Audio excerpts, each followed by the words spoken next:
But the premise of the Black Lives Matter movement, that the police are the biggest threat facing young black males today, is simply false.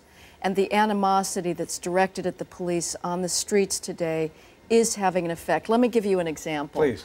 On May 4th in Baltimore, the police got a 911 call of a man on the street with a gun. They arrived at the scene, saw somebody who matched the description. He was hitching up his waistband as if he had a gun, took off running. His own gun went off. Whether he fired deliberately at the police or not isn't known. He fell on the ground, started screaming that the police had shot him. The bystanders started throwing bricks, Clorox bottles, and water bottles at the police. Yeah, this was in Baltimore. Somebody lunged at him. Yeah. Exactly. Reporters started reporting that he had been shot by cops. And Witnesses were coming up and saying the people started reporting. Right. This was completely false. Yeah. This is what officers are getting on the streets when they try and engage in the necessary police behavior that's going to protect the law-abiding.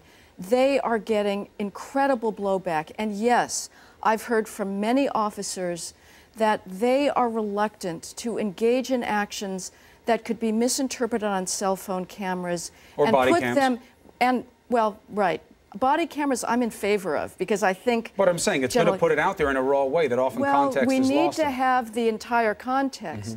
But it is causing some officers to second-guess themselves and not engage in the discretionary policing that has brought crime down. Whether or not that's true, and let's assume for the sake of argument, everything you just said is true.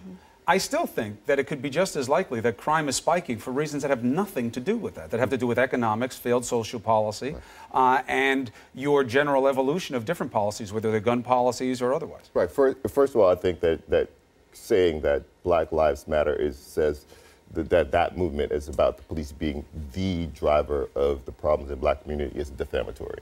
And you shouldn't say that. It's not true, because young black men are the biggest threat to young black men. Nobody is saying that. You just said that.